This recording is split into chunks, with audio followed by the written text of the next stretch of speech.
You're gonna have a great time. Okay, let's do it. 1, 2, 3. Hi everyone, my name is Marti Martinez Serrano, and I am currently a librarian senior with Broward County Library. A lot of people, especially young people, their families and their teachers and educators, know me as Miss Marti.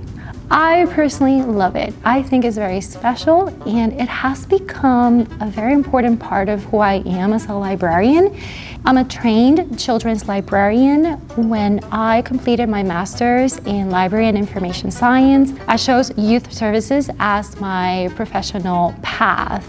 I took a lot of classes in administration and different parts of what is a librarian and librarianship.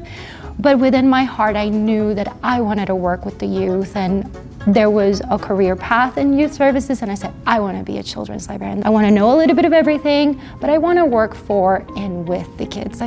That's my passion, let's do it.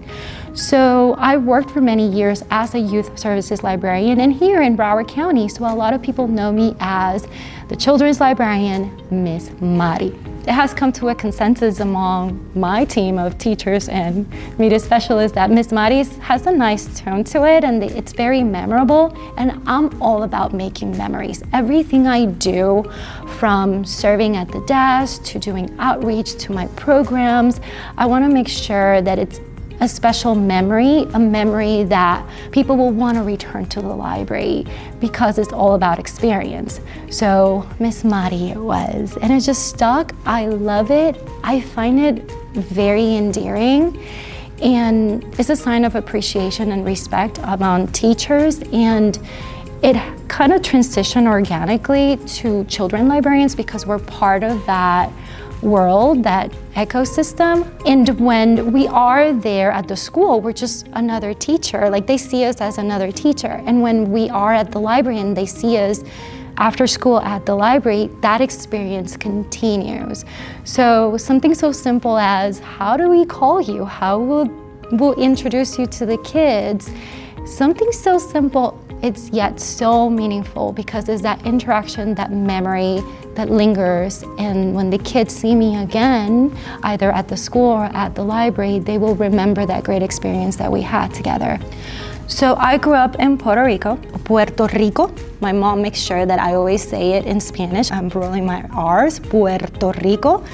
It's in the Caribbean between Dominican Republic and the Virgin Islands. It's a U.S. territory and a Commonwealth. So we are U.S. citizens, and when I was little, we will travel a lot to what we call the mainland, the United States. That's when I discover libraries as they are in the United States.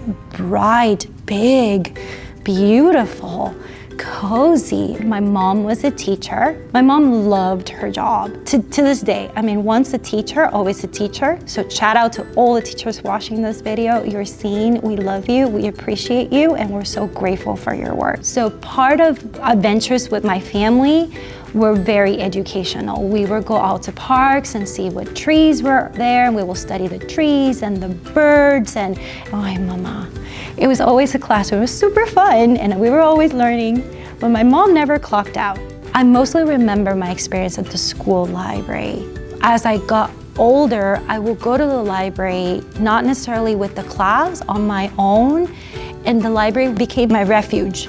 So if I was overwhelmed by something or I just needed a break, while other people really like to go outside because it's Puerto Rico, I wanted to be in the library. I worked with hospitality industry that does a lot with customer service, and I was just learning until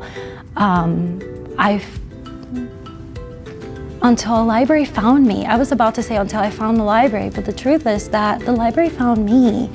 So I found myself living in California because I have many chapters in my life, pun intended for a librarian. I was looking for a job. I recently had moved to the state, and I saw this library looking for a community liaison, a small library in the middle of a vineyard. Gorgeous. The position was called Spanish associate, but it was more someone that could build bridges between communities and bring more people to the library. Ooh, I love reading. I love books. I'm a marketing person. I love to talk. I love to talk a lot. I'm gonna go for this. I qualify for this job. And I did the interview and the rest is history. I loved it so much. Not hard work, it was hard work. And we made a big difference. So as I was doing that, I was spending a lot of time with the librarians and I was getting to see everything they did. I would find myself so happy and I would smile so hard. I remember talking with the director at that time and she said, Marti, you're so happy, you shine. You could be a librarian if you go to library school, do your master's because you are a librarian. And I decided to go to library school and I think it was the best decision because the library found me and I'm grateful and I found a career where I think I check all the boxes. Fulfills me, that helps me grow as a person, as a human, as a professional, and that I give back and I get to do fun stuff like story time, excuse me. Story time is my jam. It makes me so happy. I look forward to it. I love to be around the kids. They are awesome. Kids are funny, they're so smart. If you think about it, there's a lot of things that we can learn from the kids. You will be surprised of the magical things and the magical moments that will happen when you are around the kids and you're interacting with them. When I'm planning story time, I think of all of that too, like how they move, how they learn, how will they react.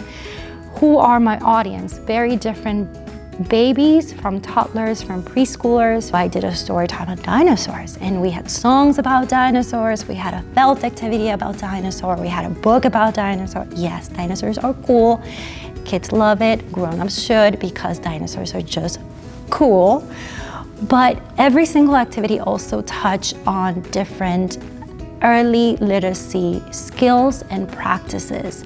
So when I'm planning story time and I'm thinking of all these elements and I create an outline from the different activities, songs, finger play, even the book is intentional. Seeing that interaction and how they bond with you and they remember you and oh, you're Miss Marti and they're excited about coming back to the library and they tell their grown-ups is the best reward. There's a lot of magical moments of those interactions and not just the kids and me, but I see the interactions among the community. I see a lot of parents interacting with one another. I have nannies, I have caregivers interacting with the kids they're with and other people's kids because it becomes a family and everybody's helping one another and learning from one another. It takes a village, it truly does. So as I'm presenting and I'm having those magical moments with the kids one-on-one, I'm also looking at the room and I'm scanning and I'm seeing all these other magical moments happening and I know that is building a community and those will be people having memorable experiences, happy experiences, and they will want to come back to the library for more. Shake them, shake them, shake them, shake them, shake them, shake them, till they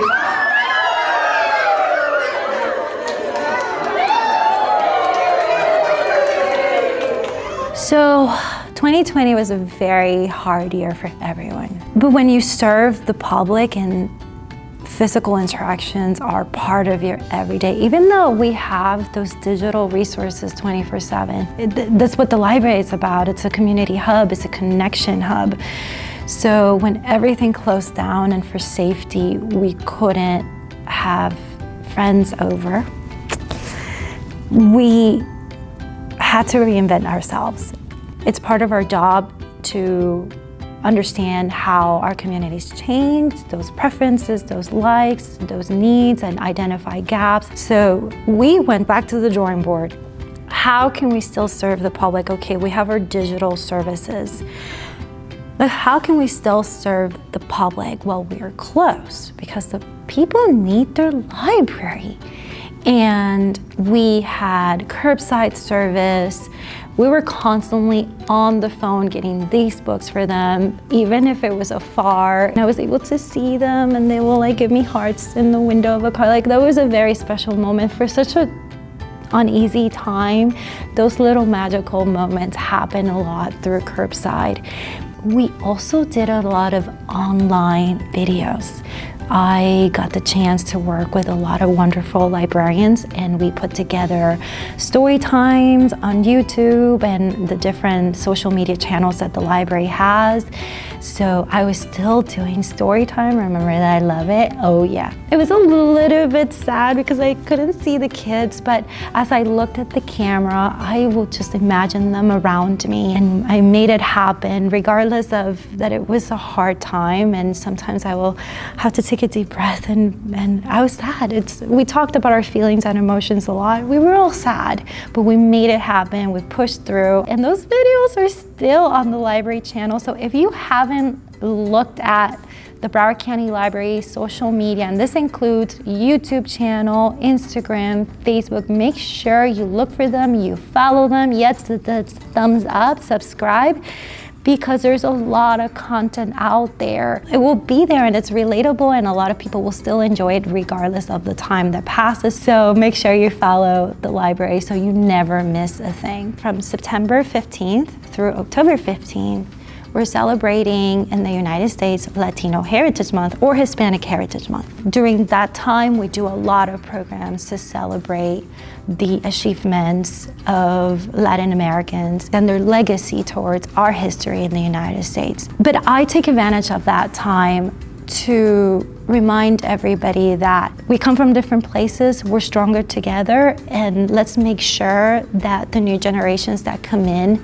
have those stories, have what we have today of coming to the library and meeting and sharing and learning together. Let's make sure that our collections are reflective of that need for those stories, and to ensure that those that come after us have it even better, and we leave this world in a better shape for them.